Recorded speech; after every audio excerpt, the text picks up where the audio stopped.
What's going on, everybody, and welcome back to Comic Breakdown. And I am freaking excited about today because we are getting into X-Men Red, issue number 1. This is everything I have been waiting for. While Immortal X-Men was absolutely fantastic, I have to say that X-Men Red is even better. And before we get into this, I do want to say that this week is my birthday week. I will be turning 32 on Friday. So please do me a big favor, make sure that you share this video, hit that like button, and make sure that you have subscribed to the channel. If you want to get caught up on Immortal X-Men, be sure to check out the link in my description as well as the top of this video. But this issue has a little bit of everything. We are finally going to Arakko, the whole planet that was freaking terraformed. Stories have been missing on this for quite some time, but now we're getting one that seems to be primarily located on this planet, dealing with its politics, dealing with its Great Ring, and so much more. Be sure to buy the comic, support the industry, and with that being said, let's dive into this breakdown. Alright gang, so as we pick up with this story, we have Storm, the current Regent of Arakko. We are taken before the Hellfire Gala, when Arakko was still nothing more than an island. Picking us up in our battle circle, this is a battle for who will be Regent of all of Arakko. The current Regent is Nameless, the Shapeshifter Queen, and she is currently taking the shape of Storm herself. And as these two battle with it pouring down rain, the shapeshifter lets her know that she is Storm, but in her prime, the strongest, the best version of her. Of course, Storm knows this not to be true, because while you may be the prime version of me, I am the version with all of the experience. So much experience that I can freeze your fluid flesh. I can chill your blood until it no longer responds, encapsulating her in ice. Storm has no wishes of striking her down, telling Nameless that she needs to cease, that she needs to yield to her rule. But she lets Storm know that Arakko is not hers. She wasn't there for the millennia of battles when the Vial came in, that if she truly wants to be Arakko, then she needs to understand what this means. And we see the Shapeshifter Queen. She sends a lightning bolt down on top of herself,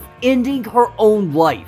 As we fast forward to 3 days ago from present time, we are sitting around the Great Circle, and they are currently discussing on what happens next for Arakko. They want to put it up to a vote on if they continue on their warpath towards Ameth.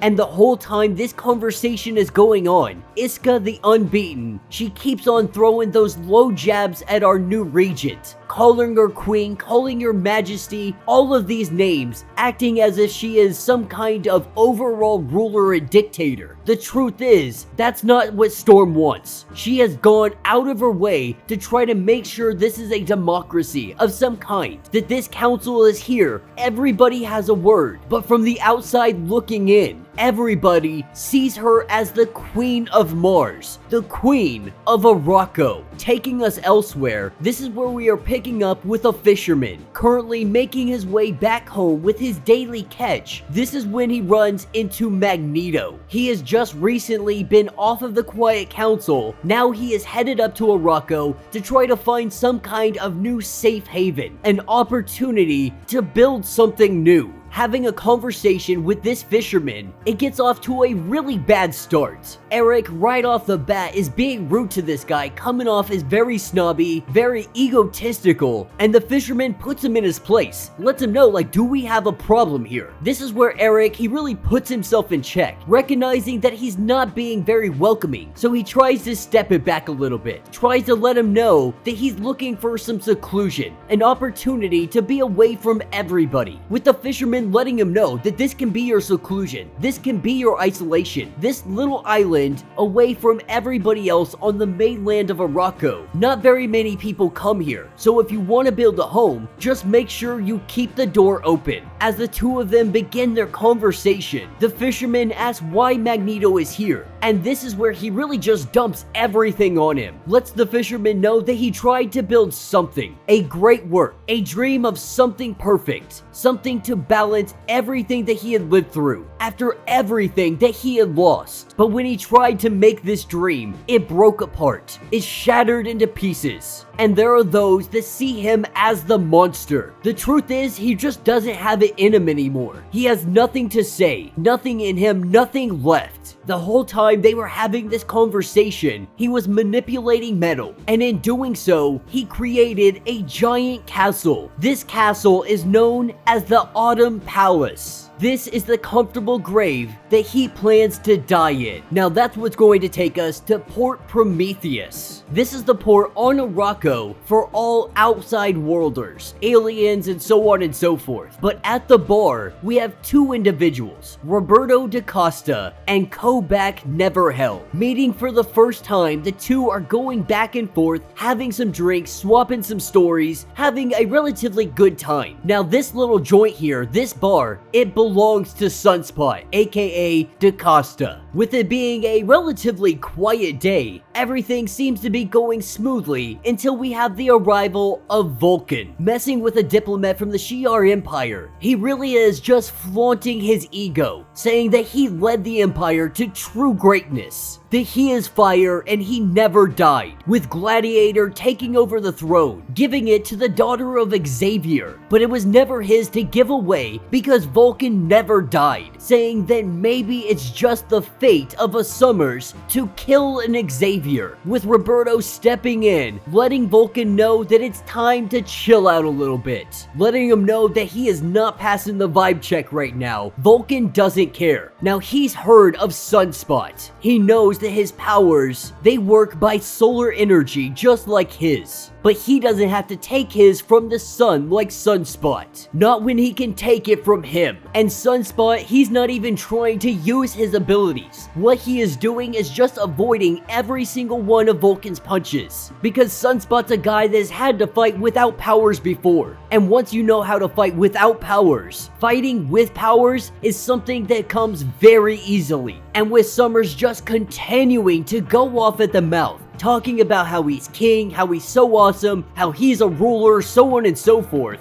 Talking about how he's Krakoan royalty. This is where we see our boy Thunderbird. And he walks up to Summers and he lets him know, cool, like you're a Summers, do you know Cyclops? Vulcan telling him that yeah, that is my brother. That's when Thunderbird punches him right across the face. And then he starts laying down some hate, with John Proudstar putting him down on the ground. Everyone in the bar is very upset because they didn't let this fight go one-on-one. Here on Arakko, they see it as a huge disrespect if you interfere in someone's fight. But the truth is, John could care less. Coming in to break up this fight, that is where we have my boy Cable and Abigail Brand. After getting word of what was going on down here, they made their way here. We see Cable, he knocks out Vulcan just like that. Thinking maybe they can take him to the Summers house and help him out a little bit, Abigail Brand has another plan. She wants him taken to Sword Station 2. That maybe his problem is he's just not busy enough.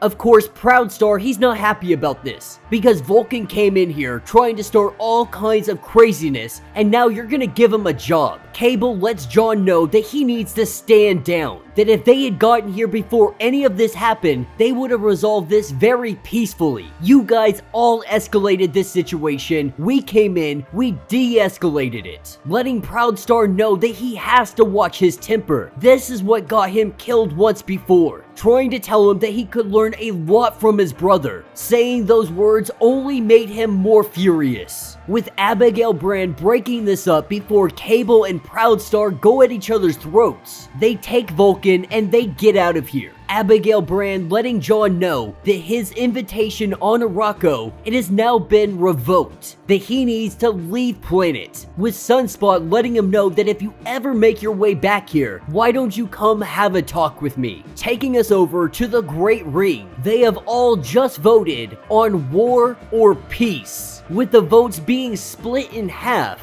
it comes to Storm to be the tiebreaker. With her vote going towards peace, there will be no war with Ameth. The peacetime will remain for Arakko. As everyone is leaving, we have Iska the Unbeaten coming up and having a conversation with her. And this is yet again just underjabs opportunities to really get under her skin. Because while Iska Unbeaten, she may be very popular amongst all of her peers, the truth is, Iska is a traitor. Whatever side of the battle that is going to win, that is the side she is going to choose. This is her mutant ability. She is literally unable to be on the losing side. And that's why her vote during all of this is a vote for neither of them, because she knows that her vote could very well sway other individuals and make it go in her way. And she really wants to see what's going to happen, how they're going to navigate this new era of peace that Arakko finds themselves in. As their conversation comes to a close, we see Abigail Brand, and even Abigail is calling her the Queen of Mars, getting real tired of correcting everyone and telling her that she is just the Regent. Now, Abigail Brand, she comes with a proposal. This proposal is a new team. She believes that Arakko needs some kind of controlling influence. And she believes that that is a job for the X-Men, cultural ambassadors, setting a good example, believing that this is what the X-Men have always been, so why not continue to use them in that capacity? What she proposes is an X-Men of Mars, and Storm immediately blows her off,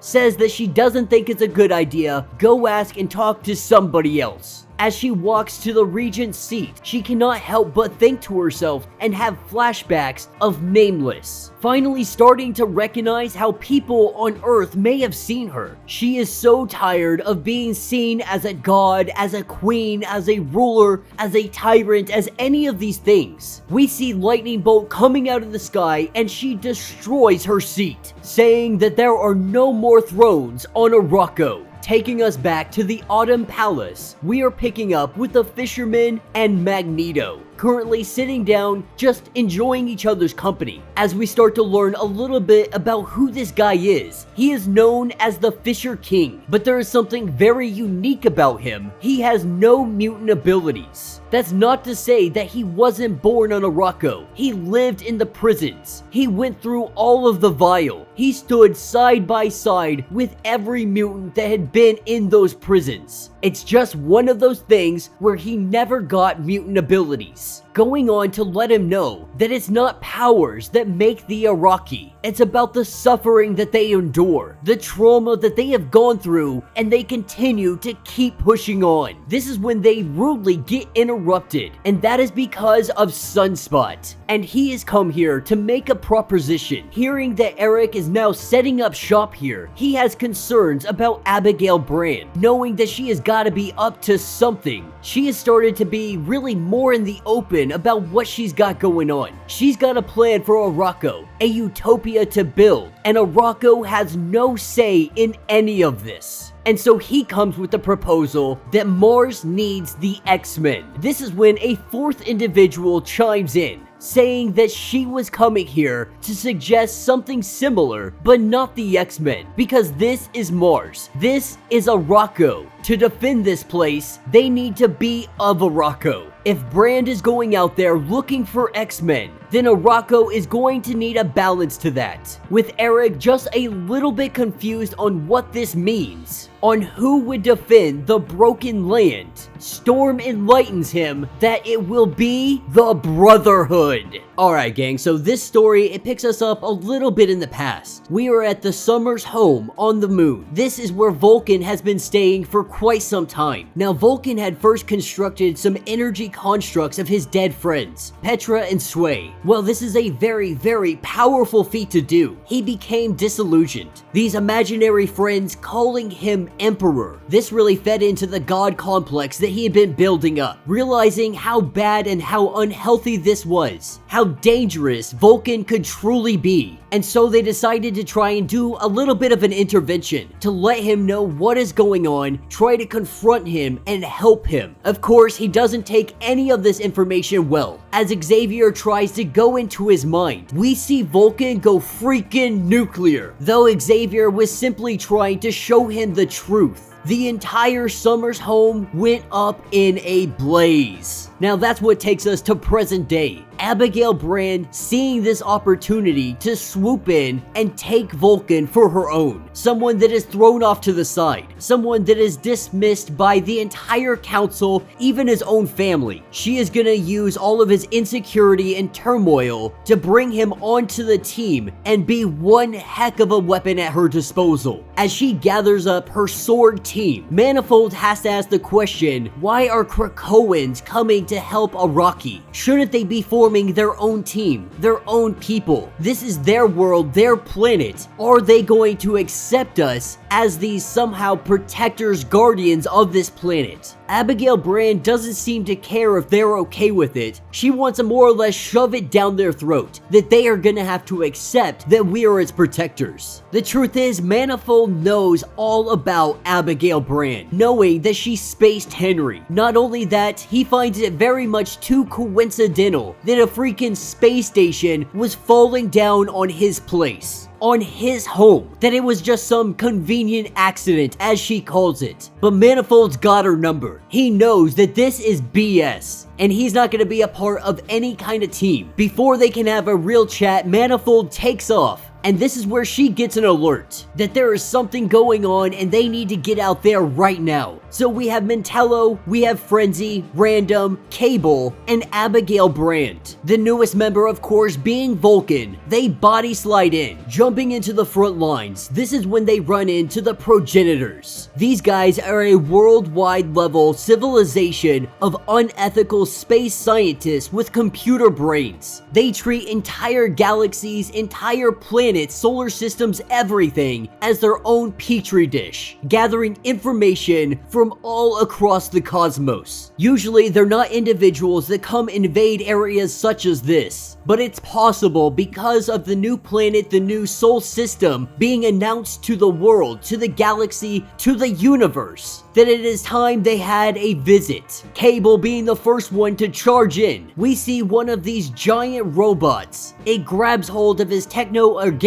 viral load, ripping his arm completely from him. That was the only thing to balance out his telekinesis. And while sometimes this might be a bad thing, the truth of the matter, this just gives Cable the opportunity to let loose. Unfortunately, it does almost little to no damage to these guys. Recognizing him as a threat, a beam comes from one of the eyes and completely incinerates Cable, burning down to nothing more than a skeleton. We see these machines start targeting the locals. Abigail Brand, recognizing that she's got to do something in this situation, telling Vulcan that he needs to go grab all of the civilians, start ushering them out of the area, get them to safety while we take these guys on. Now, of course, Vulcan, he's still on his whole god complex thing. I'm an emperor, blah, blah, blah, blah, so on and so forth. I'm a Summers, I'm the most powerful individual, I'm almighty, so like he's going on and on and on. The truth is, the Arakko, they do not care. They have known nothing but war for generations, imprisoned for generations. They're not gonna have some other dictator coming in telling them what they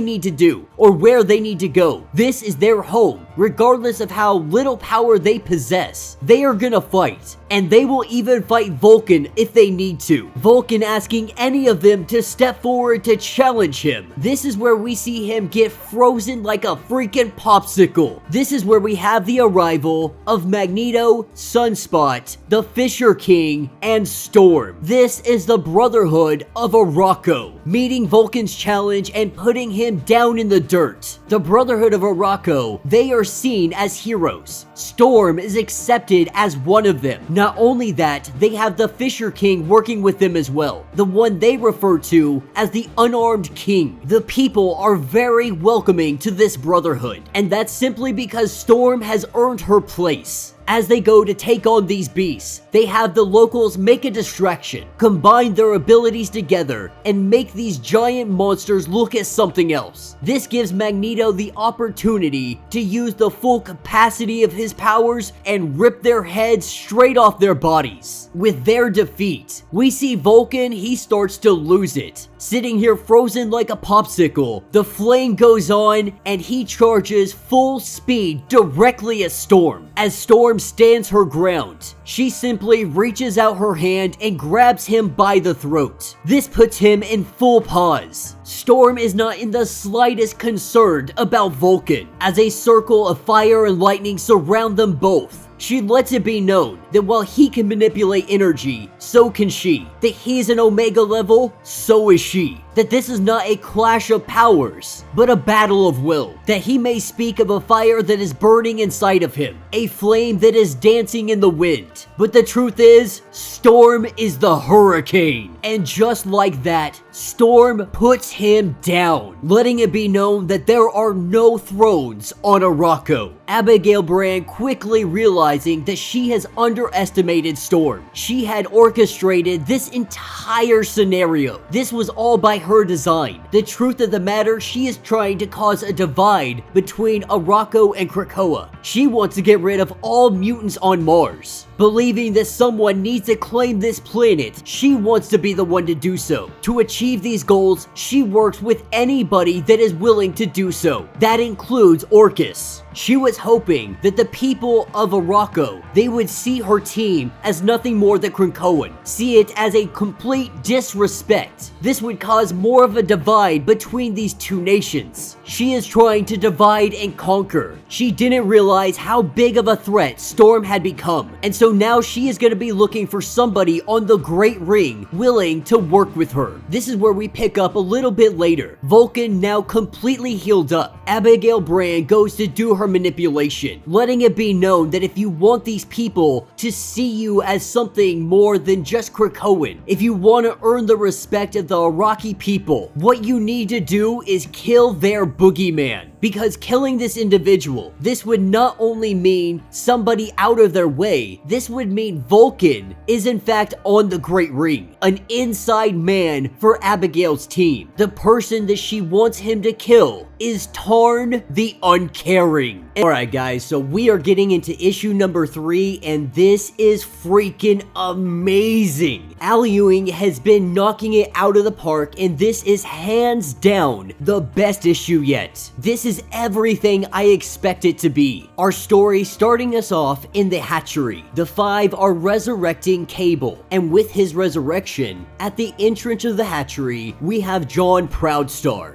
And he is letting Cable know that it is time that they had a discussion. The two of them walking out of the hatchery. We see that Cable, he has a new arm installed. This arm having stealth technology that can block out everything to include telepaths. With Cable creating a fake conversation using deepfake. And so to the outside world, they all believe that John Proudstar is yelling at him, screaming at him. The truth is, this is a secret meeting. All of this secrecy is so they can talk about Abigail Brand. We have seen her become such a huge threat to everything that is going on. With her making all of these moves, it was inevitable for her to get noticed. But these two aren't the only ones that want to bring her down. This is where we see Manifold. Abigail Brand had recently tried to recruit him as part of her team, recognizing what she was really getting at, being able to see right through all of her lies. Manifold had stepped away from this, but he also recognized that Abigail is going to be a threat, that she is a very dangerous individual, and so now they plot. That's what's going to take us to Sword Station 2, also known as the Keep. We have Abigail Brand and Storm having a conversation. Storm is really trying to figure out what game that Abigail Brand is playing with everybody. The challenge has been put out there. Vulcan will face against Tarn the Uncaring, because Vulcan is challenging the seat of loss. This seat that doesn't really have a tremendous amount of power, doesn't really have a lot of authority. There are other seats that they could have gone after. Abigail Brand seems dead set that Vulcan can take down Tarn, referencing back to the time that Storm had faced off against Tarn. The only reason Storm won that fight is because of Tarn's ego, and ever since that fight, he has changed up his style drastically. He doesn't toy with people, he doesn't play with them, he doesn't gloat. He ends the fight instantly. Abigail Brand not really budging on any of this information, not letting Storm know why she's doing this, not letting her know anything. Storm is not a stupid woman. She knows 100% that Abigail Brand is hiding something. She has much bigger plans at play. With Storm walking out of the room, that's what takes us to the Autumn Palace. the structure that Magneto has created, his new sanctuary here on Arakko. This is where the Brotherhood of Arakko meet. The Fisher King, Storm, DaCosta, and Magneto. They are currently discussing the fight between Tarn and Vulcan, trying to figure out what the point of all of this truly is. And while they don't really understand the endgame just yet, if Vulcan somehow does beat Tarn the Uncaring, this could be very dangerous grounds for them, because the person who takes down Tarn the Uncaring is going to be loved by Arakko. They will be hailed as a hero. Tarn the Uncaring was a horrible individual to many of the people, and though no one has been able to defeat him, no one but Storm, but if somebody did, they could be a very, very big threat. This is where they contemplate maybe sending Magneto to face Tarn. An Omega level mutant is much more preferred to be on the council, and Magneto really does struggle with this because this is something he doesn't want to do. He tried doing all of the council stuff, the group really decisions, if you will. He tried this on Krakoa and he feels like he failed. He feels like he really didn't accomplish anything. He followed Charles and his dream, but at the end of the day he feels like it's just not working. With Magneto breaking down and talking about Anya, we see him start to cry. We see him really start to notice that he just doesn't have the heart to do any of this any longer. And we have DaCosta who calls him out on this. Because while Magneto, he may not want to do this, he knows Magneto pretty well, and he knows that Magneto, even though he may not want to do something, he still goes out and does it. He still feels compelled to go out and try. But Magneto says that he's not going to have any of this, and he walks out. And that is what takes us to the Circle Perilous. The arena is filled. Our two champions are standing in the middle of this arena, Vulcan and Tarn the Uncaring. Abigail Brand watches up from the keep. DaCosta, he sits down next to Iska the Unbeaten as everyone prepares. This battle gets underway almost instantaneously. With a giant surge of energy, there is a blast between them and they are both sent in opposite directions. This is when Tarn the Uncaring, he recognizes that he doesn't have any control over his gene control, and that is because part of Vulcan's gift is siphoning energy. That means any energy. Abigail Brand has been teaching him how to harness and really hone in this ability, how to use it properly, being able to eat mutant abilities. As Tarn was taking away Vulcan's power, Vulcan was taking away Tarn's. This is gonna be a fight of hand-to-hand combat. Everyone in the crowd, they are looking with much anticipation. No one really believing that Vulcan had an opportunity, but this is his chance. And Vulcan doesn't hold back. He lays in as many punches as he can get. With Tarn just taking a beating, one of his face tentacles grabs hold of his arm. Shifting the momentum in this fight, we see Tarn the Uncaring just start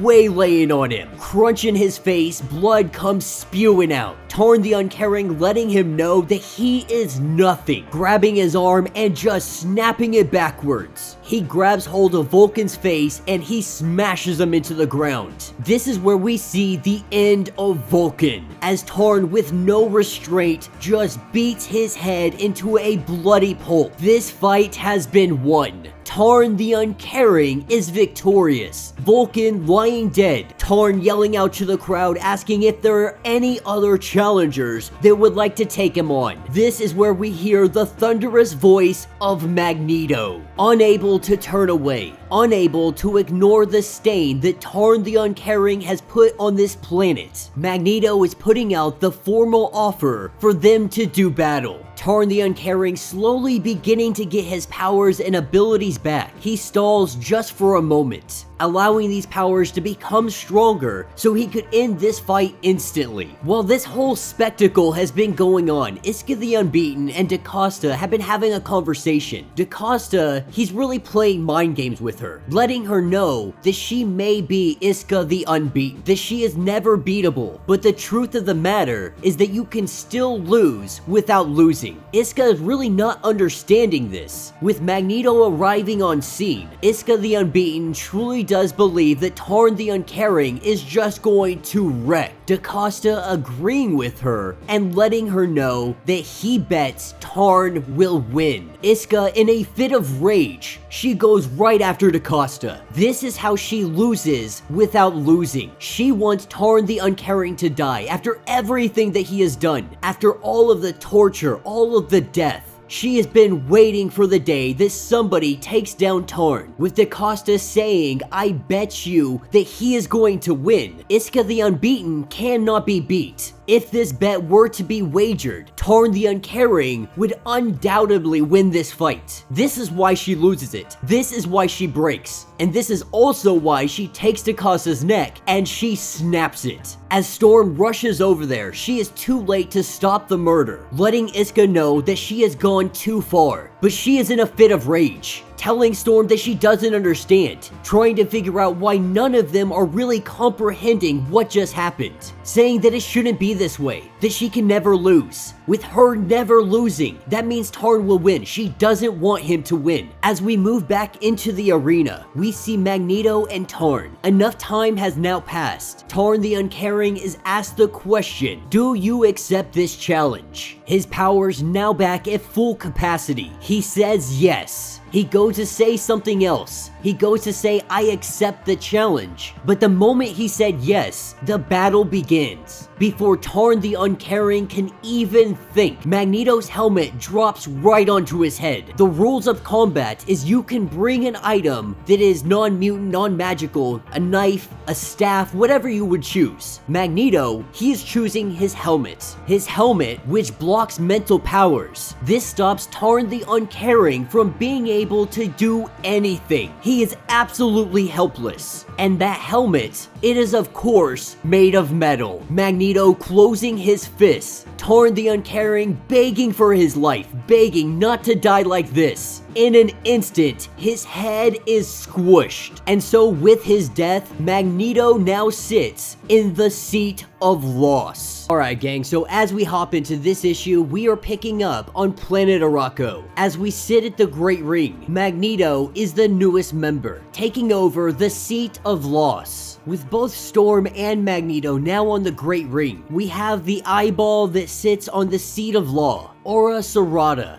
And the word is out. Everybody knows that mutants have immortality, that they have the ability for resurrection. When it comes to the rules of being on the Great Ring, in this circle, to lose is to yield or die. When you die in that arena, regardless if you resurrect or not, your seat has been lost. This law has standed as long as the White Sword's army of the risen dead, Krakoans having the ability to resurrect themselves. This doesn't change anything of the law.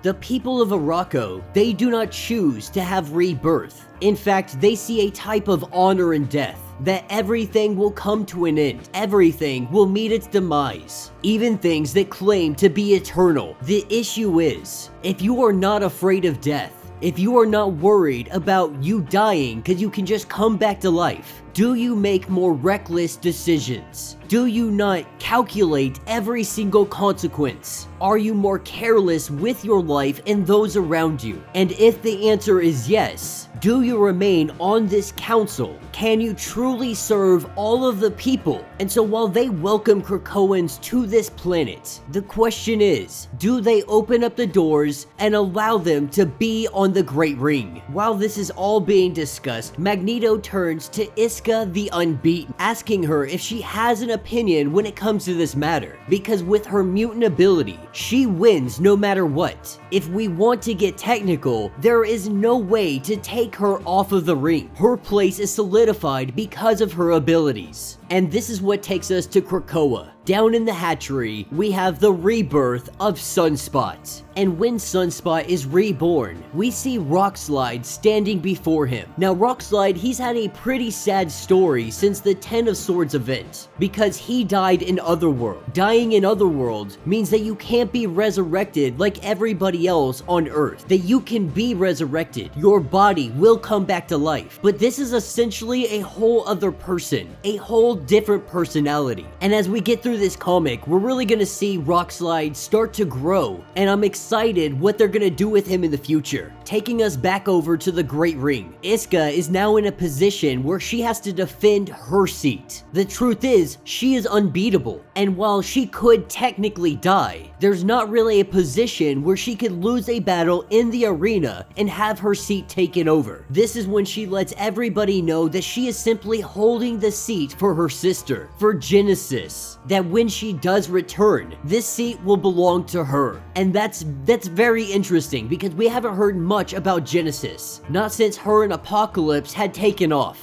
Being an Ameth this entire time, we have no idea what is going on with them, but foreshadowing their return, I am very excited about that. And this is what takes us over to Storm. Right now, we have a galactic meeting. There has been a travesty in the galactic system. The Shi'ar Empire has taken a deadly blow. Before the meeting really kicks off, we have Storm and Black Panther having a conversation. If you've been following Black Panther, he has sleeper agents all over the world, or at least he did, and that includes Krakoa. But they set aside their differences and this meeting gets underway, having some of the Super Guardians, Hulkling, and a few other individuals. One of them being Orbis, and we know that he is working with Orcus. But there was a telepathic blast from Xandra, the Empress. This blast was her death, sending out one final message throughout the cosmos. This wasn't just a telekinetic blast. This also held all of her DNA sequence. Now this really is jumping the gun on everything going on in the Marauders line, but more than likely we're gonna get a full explanation to what is going on with the Empress, with the First Mutant, so on and so forth. The biggest concern right now is war. With the Empress being dead, there is nothing holding everything together. The question that Black Panther brings to the table, we all know that Xandra is the daughter to Charles Xavier. We also just found out that mutants can resurrect themselves. So is it possible for the Empress to be brought back to life? Inside of the hatchery, we have Sunspot just having some brief conversation. The important takeaway from these panels, it is Rockslide. After everything that has happened to him, anytime there's a resurrection, he is there to watch it, to watch the birth of mutants coming back into this world. Nobody really questions his motives. No one's really concerned on why he is doing this. The truth is, he has sacrificed more than almost anybody on this island. And so nobody is going to tell him no when he just wants to watch people being hatched. Taking us back up to our intergalactic meeting. Of course, Orbis is out here and he is just saying that he cannot allow this. That once you are dead, you are dead. The truth is, Orbis wants war. He wants division. He wants people to fight mutant kind. With Xandra being dead, with the Empire falling apart, this would lead directly into their plans. He uses the logic that if she can resurrect herself, what stops her from being Empress forever? The immortal goddess. That this could turn very ugly very quickly. Taking us back over to the Great Ring, Magneto begins to explain the key to their forever lasting life. He shows them a Cerebro drive, a very similar principle to the Cerebro cradles. It is just more limited. This version, it does not create backups. It only stores a preset selection, really just mental records, a soul if you will. He shows them so they can understand that this, what he holds in his hand, this is his forever. Taking us back over to Krakoa, sitting shoreside, we have Rockslide. DaCosta coming up to him, and they have a brief conversation. The kids on the island, they call him Wrongside. That's because what happened to him changed him so drastic, nobody really sees him as the same person he once was. The truth is, he really doesn't hate it. What he hates more is being called Rockslide, because whoever he was, that is not who he is. When he was born, when he was brought into this world, he had his own thoughts, his own memories, all created in that minute when he woke up. It all began in that hatchery. Anything that happened prior with Rockslide, that was not his life. And so while the two of them, they skip rocks on this water, we are taken back up to space. And while everybody is casting their votes, debating on if the Empress should be resurrected. Storm lets them know that it's awesome that you guys are having this meeting, you're having this discussion. It's good that you let us know, but the truth is, the Empress has already been resurrected. That psychic wave that was blasted out, it was not meant to be caught by them. This blast was meant to make it all the way to her father. Charles Xavier, perhaps the universe's most powerful telepath.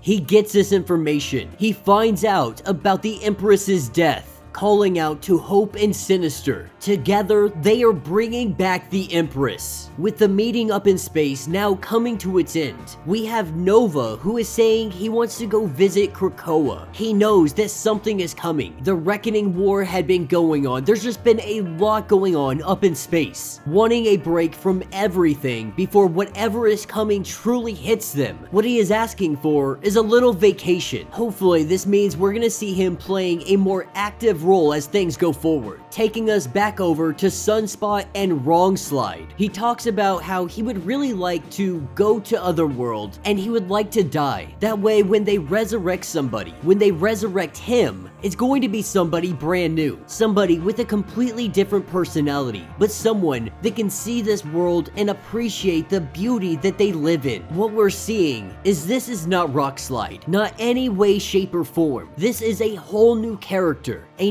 whole new personality, a whole new individual. And here soon, we are gonna see Wrong Slide really come into his own, taking us back over to the Great Ring. As he finishes up talking about the Cerebro drives, Iska the Unbeaten, she laughs at him, asking him why he would bring this here, if he is trying to offer them some kind of safe haven, some kind of safe box. What he is really doing is destroying it. This was both his and Storm's backups. There is no resurrection for them. If they die, it is for good, at least in these terms. They do lose out on something. Now, of course, there is the heaven that Wanda created, so he does have ways of returning back. The question is, would he want to come back if he died? If he died and went to heaven? Because the truth is, living forever, living for centuries, it really just sounds absolutely horrible to Magneto. What he fears more than anything is living forever. But this also secures his spot on the Great Circle, no longer having the ability for resurrection, even though he would technically go to heaven. Sitting in the seat of loss, he now does have truly something to lose. Taking us back shoreside, Wrong Slide and Sunspot continuing on their conversation, just talking about the beauty of life, the beauty of the world, thinking about what the next person, the next personality inside this body might be like. Noticing that Wrong Slide really has a sense of adventure, a sense to see what else is out there. Sunspot asking him if he has ever been to Arakko.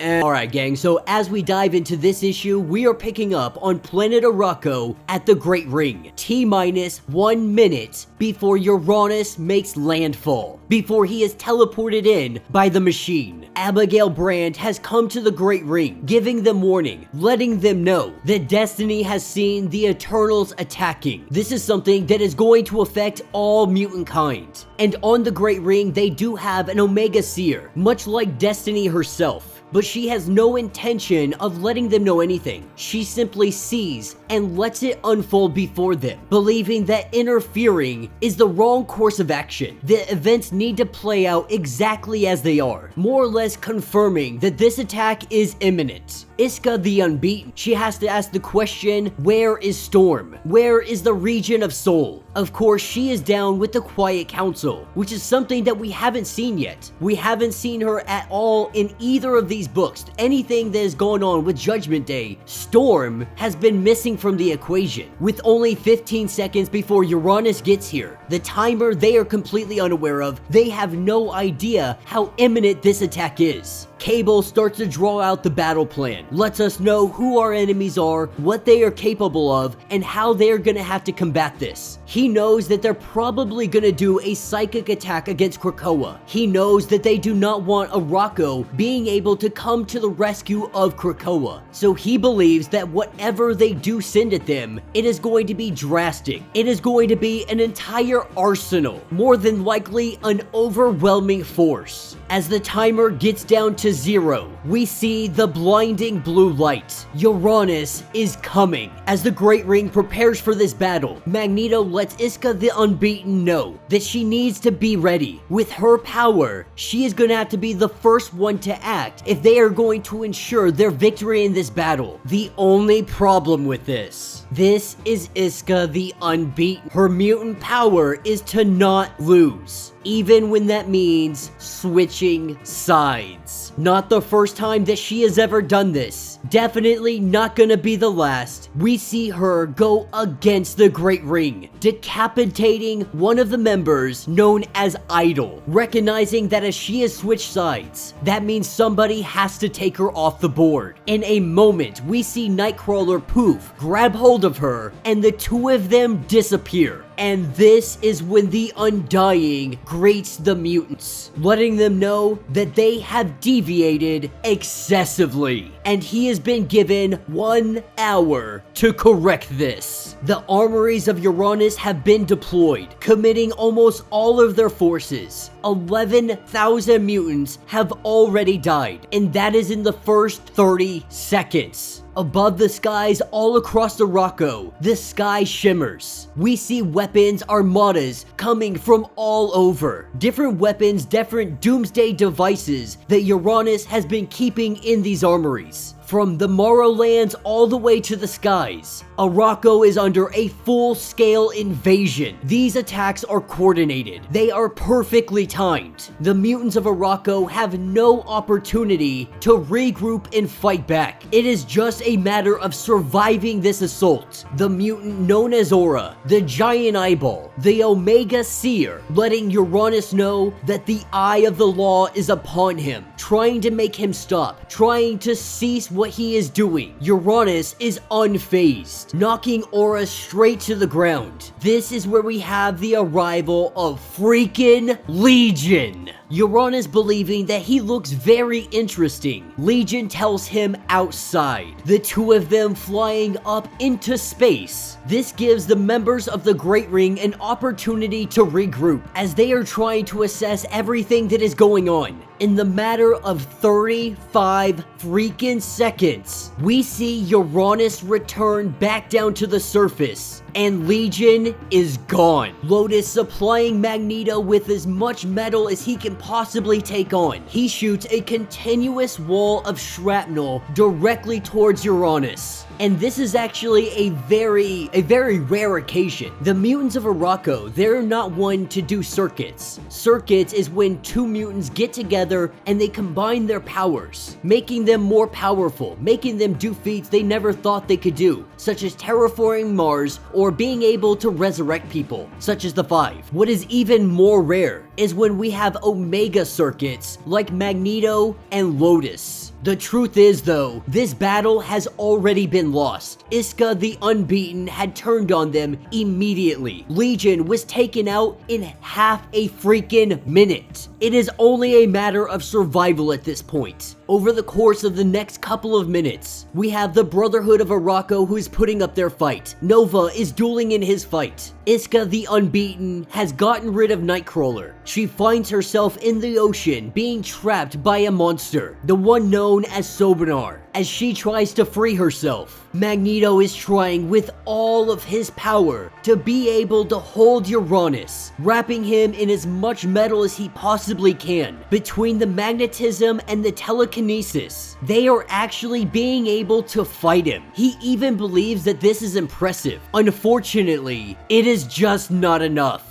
Uranus breaking free from this metal in a matter of seconds. He is on top of Magneto, and his fist goes straight through the chest of Magneto. 13 minutes and 23 seconds. That is when Magneto falls in this battle. This is when Cable calls in his big gun, the Omega-1 pulse rifle, the most powerful gun in Cable's entire arsenal. In the year 3877, this weapon is classified as a weapon of absolute destruction, and it is banned from war wartime use. The only thing it does is weaken Uranus. Bleeding from his mouth a little bit, he is still able to crack a smile and ask Cable if that is all. After 3.5 minutes of constant firing, the Omega-1 overheats and it jams up. All across the globe, Arakko is losing. It is chaos, it is destruction, it is mayhem. Abigail Brand easily being taken off the board. On the dark side of the planet, we have the Fisher King who can feel the wind change. And he knows that it is time. At exactly 20 minutes, at the Great Ring, there is nothing but silence. Uranus still having 40 minutes left. Instead of trying to kill the entire planet, he spends the next 40 minutes making a decoration. 98% of all mutants within a 50-mile radius have been killed. He uses their skeletons to make a giant X decoration to let it be known that he is coming for all of them. Uranus never being one to go back and ensure that his work is complete. This ego, it might just be the downfall of the Eternals. Because rising up from all of these ashes, we have Xylo who is waking up Lotus, being able to protect him, even going as far as apologizing to him because hiding can be seen as cowardice. But they know that they were completely outmatched, that it was the wise tactic moving forward. Aura, our giant eyeball, is still alive. Uranus's weapons are left unchecked, still pillaging this planet. And this is where we hear the voice, letting Lotus know that what is going on is a loss. And Lotus does not sit in the seat of loss. The one that sits in that seat is freaking Magneto. Seeing him rise up, a hole still in his chest, it is glowing a bright pink. And it is time for the seat of loss to take command. This story is starting us off with a little bit of narration, a recording from a Dr. Marshall, currently using his camera to document and record everything ongoing. He is a scientist that has been embedded with the people of Arakko, trying to understand how mutant kind was able to terraform so easily, believing that maybe they could replicate this in some way, shape, or form. While he was here, the attack began, the giant hex making its way throughout the city, burning and destroying anything that stands in its way, telling the two children that are along with him, because all the parents, they have gone off to fight in war. Arakko customs are very brutal. It is a very warrior lifestyle. So the idea of these children running, to them, it is appalling. Why would they leave when they can fight? But Dr. Marshall, he is able to convince them that this is more of a tactical retreat, that you surviving, this is winning, that he will stay behind, he will distract this monster, he will give them the opportunity to live. Lucky for him, the Regent of Arakko has arrived. Storm comes up on scene, letting him know that from this day forward, you are of Arakko. You have earned your place because of what you were just willing to sacrifice. But that sacrifice is not going to be necessary. But Storm isn't coming alone this day, because the Table Day, they stand with her, members of the Great Ring of Arakko, the ones known as Laktuka and Sobanar. She makes the proclamation, letting all that hear that one attack on any Iraqi, this is an attack on all of them. This is a challenge to their power, a challenge to their very survival. We see Storm going in on the Hex, taking the lead in this battle, as Sobanar releases some of the endless ocean stored inside of his blood. In doing all of this, she is able to sculpture a monsoon, with all of this rain falling from the sky. It refracts the beast light. This is blunting its weapons, and this fight could be over instantly. Storm even points out the fact that Laktuka could teleport this thing directly into the sun, but Storm would like to make a point, to express herself, and she uses the lightning to display her anger, bringing the bolts down on top of the Hex. And this is just one more weapon taken out of the arsenal that is belonging to the Eternals. The question is, where do we go now? Where can our powers best be served on the planet? We cannot be in 10 different places at once. We have to choose where we can have the most significant impact. This is where Laktuka comes into play. Laktuka, the Knower. staring into the eyes of Storm. This is where Storm sees a little bit of everything, looking through the eyes of Richard Rider, looking through the eyes of the man with no name, the one known as the Fisher King. Iska the Unbeaten is still battling this giant monster under the water. From Wrong Slide all the way over to WizKid, she is seeing the battle in so many different perspectives. And that is what lands her in Lotus Logos. His voice projects metal, and this is when she looks through the eyes of Magneto. He is currently taking down a 10-foot story silicone gorilla using the metal of Lotus, using the metal shards as spears. He pierces right through the head and goes straight through the brain. And this is hugely significant because the people of Arakko, they are not one to couple powers together. That is a sign of weakness, that your strength comes from you. If you need assistance or you need to boost each other's powers, this makes you weak in the eyes of the Rockin' people. But after everything that has happened, Lotus and the others are starting to see that teamwork, it might actually be a good thing. That these are customs Apocalypse had taught us at one point in time. Customs that we had forgot for so long. That maybe it is time to rewrite some of the laws. The world has changed, and now we need to evolve with it. But that is an issue for tomorrow. Today, they have to continue their battle, and Magneto is finding himself in a greatly restrained situation. He is missing his entire heart. There is a hole right through his chest. He is using all of his concentration to focus on keeping his blood moving through his body, keeping him alive, more or less simulating having a heart. He knows that he doesn't have that much longer. With what power he has left, he is going to do everything he can to save the people of Arakko. This is when they are interrupted by Roberto da Costa, the Fisher King, and Siza of the Smoke, presenting themselves before Magneto. They let us know that they are the Night Seats. They are secret seats of the Great Ring of Arakko, and that really is more of a oversimplification. Let's dive into the history real quick on that. In the very beginning, everything was ruled by the seats of dawn, day, and dusk. To check them if need be, there was the seats of night, the shadow table, self-recruiting, self-replacing, separate from the Great Ring, and unbound by its customs. To take it a step further, no Omega has ever served on the night seats, and none ever will. They had gone from spies to secret warriors. They eventually became nothing more than advisors to the throne. It got to the point that the entire seat, they had been just wiped away. They had been dissolved, and Aura had blinked them out of existence. When Arakko fell, these were the hard years. The years of prison for all the people. For many years, they lay dormant. That was until Arakko rose again. Now on the planet formerly known as Mars, Roberto da Costa had come to 2 members, and the Night Seats were reformed, not being bound by any customs. Even if da Costa is not in fact of Arakko, he doesn't have to be. Now for Magneto, he really expected nothing less from da Costa to keep this secret, to play his hand in this game. The Fisher King, on the other hand, he's a little bit disappointed. He thought that he had made a legit friend. The truth is, the Fisher King wanted to know what kind of man Magneto is. After all those years in prison, he has been very skeptical of anybody. But Magneto had welcomed him with open arms. But right now, they need to get to work. There are still people that need saving. Before they can go anywhere, this is where we see the gorilla resurrect itself. All of these weapons are coming back online. They are rebuilding themselves. As all of this is happening, Storm knows exactly where she needs to be. As they teleport in, a lightning bolt comes from the sky, striking Magneto directly in his chest, because her lightning attunes to his ability. One time, she had struck him with lightning. In doing so, he used this to empower himself at the sake of her life force. Right now, she is giving this up willingly. his focus now restored. His invisible heart at one point in time was a struggle to keep up with, but now it is like breathing to him as all the members of the Great Ring and the Seats of Night, they observe this going on. It is almost intimate in nature. This is unheard of. Two Omegas empowering one another. Two of them that sit on the Great Ring, and this goes against their very customs. But we see the true power as Magneto is being supercharged. The gorilla before them, he just disintegrates, absolutely melting into a puddle. Magneto had brought up molten iron from the core of the planet, Logos letting it be known that we must remember this moment because all rules were broken for the broken land, and perhaps the beginning of a new history. As everybody bands together, the Fisher King does point out that Iska the Unbeaten is still on the side of the enemy. This means we are still losing. With every moment that passes, we continue to lose more. They also point out that these weapons, they keep coming back online, they keep coming back to life. We have to cut it off at the source. We have to cut it out where it all began. We have to turn the switch off, which means they need to take the fight to Uranus. Slowly but surely, Magneto is coming to his end as he sits here and he bleeds out in front of Storm, while she does try to do all she can with her powers to try to prevent him from dying. But this is inevitable, letting her know that she cannot hold back death any more than he can, that some things are simply out of our hands. She does bring up resurrection. Even with no backup, he can still be returned, but Magneto refuses to do this. The truth is, they need the Great Ring. They need Arakko. And he is not trying to make himself out to be some kind of martyr. He doesn't necessarily want to die, but if he tries to resurrect himself, if he lets Storm do this, it could break everything that he has been building with the people of Arakko. He has been trying so hard to really join these two people together, these two mutant societies, trying to bring them under some kind of unified banner. He promised the Great Ring that he would not resurrect himself, and he is going to stick by that. But he lets her know that you have to watch Charles, because right now Charles is alone. Krakoa is started with 3 people, Magneto, Xavier, and Moira. Moira has turned against them. Magneto abandoned his post, and so the only thing Charles is left with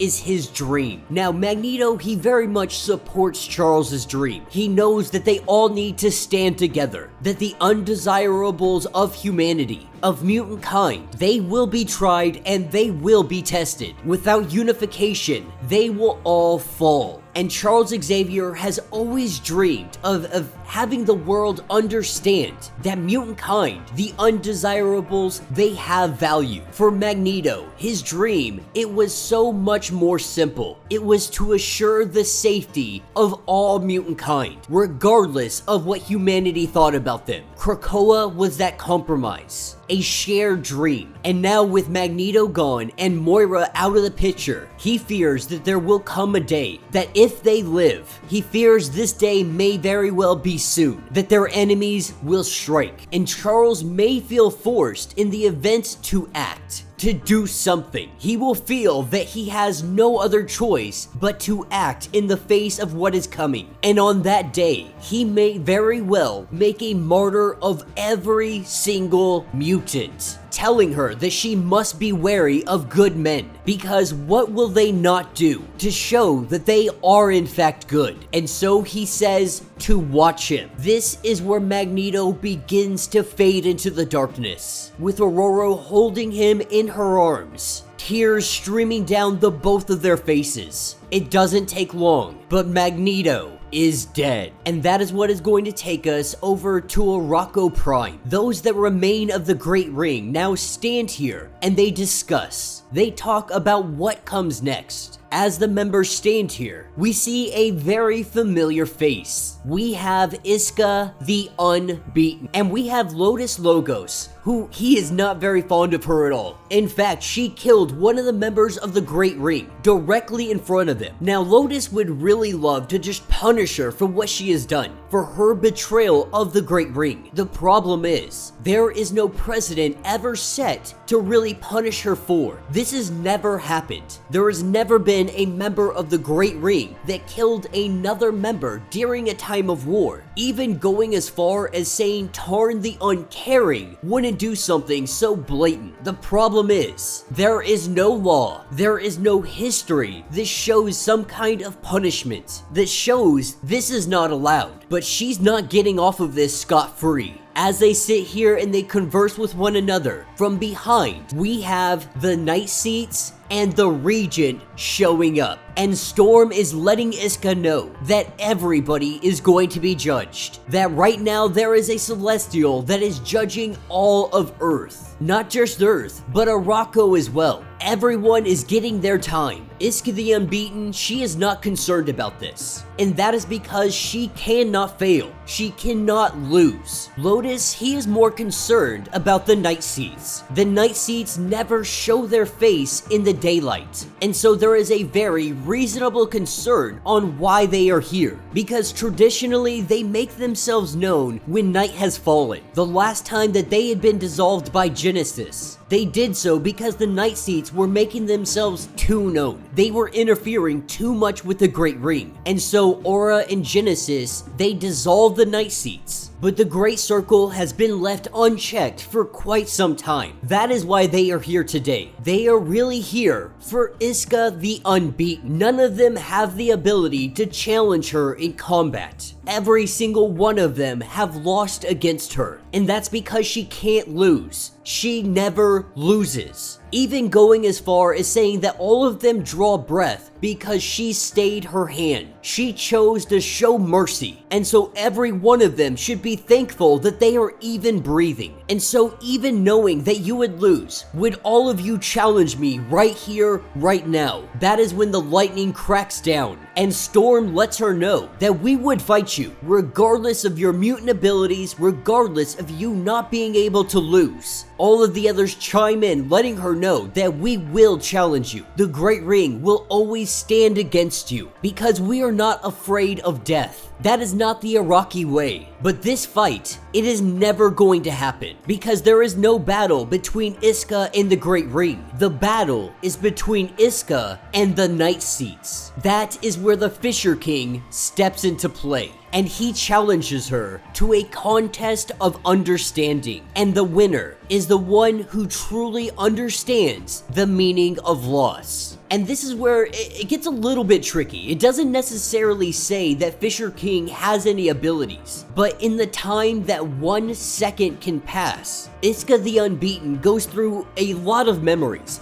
all the way from her early ages to where she currently sits. And it really goes through the idea, the Iska the Unbeaten, while it was really great at first that she was never able to lose, she also believes that she was never able to win. She was given a cheat code to life, and she never knew if everything was done on her own merit, if she actually has the skills and the ability to overcome everything that she faces, or is it just her mutant ability letting her pass? As she goes through all of these memories, she drops down to her knees, and she says that she understands. Immediately, she resigns from the Great Ring, saying that she does not belong in the seat of victory. In fact, she doesn't believe she belongs in any seat at all. She cannot be of Arakko because she can never be anything more than what she is. She can never lose. And this means that she can never win. Standing before her, we see Tarn the Uncaring. This is our Celestial coming in the form of Tarn, giving her her judgment. Iska the Unbeaten passes, and she walks off into the distance, unknowing where Iska the Unbeaten is going, telling the others not to follow her. And so now the Great Ring, it is 6. This is when the Night Seats say that their business has come to an end, that they are not going to interfere right now any longer in whatever is going on with the Great Ring. Not sure what to do, Lotus is the one that speaks up, letting them know that it is time for a new era. It is time for change. The world has changed around us. We find ourselves on an entirely different planet, refusing to be like the Eternals, caged forever, doing the same thing. He wants his people to evolve. This is where Storm recognizes that he is right, and because of this, she yields the seat of all around us, and she yields it to Lotus Logos. This is when Aura speaks up and lets it be known that she is not happy about this, believing that there can be no transfer without a challenge. Storm says that it is a challenge for the fitness of the role. She doesn't believe that she can fit this role any longer, because the Regent's seat decides the future of this land. Who not better to put in that spot than the poets and the dreamers? Storm believing that it cannot be her, that she is of both Earth and Arakko, that both of them are her home, but she can't sit here and be so divided all the time. But this doesn't mean that she is leaving the Great Ring. As it sits right now, there is no shortage of applicants to the Table Dawn. If there is a tomorrow, we can elect somebody new to take this seat over. But needing somebody to sit there today, the seat that once belonged to Magneto, she is the one that held him in her arms as he died. Tomorrow, if they know victory, perhaps she will take another place in the dawn. But today, there is only one thing that is truly fitting. In Magneto's name, Aurora of the Storm, she claims the seat of loss. Alright guys, so we are picking up with Weaponless Zen, a bar on Dolo Mayan. This is a bar where the galaxy's mercenaries, they come, they drink, and then they go do their battles. With Weaponless Zen finding herself in the company of individuals like Blackjack O'Hare, she is learning that the mercenary life she had sought out, it really doesn't exist. Not when you have members or people like Guardians of the Galaxies out there kicking some absolute butt. The work for everyday mercenaries, it's just not the same. But this is when we have Cora arrive.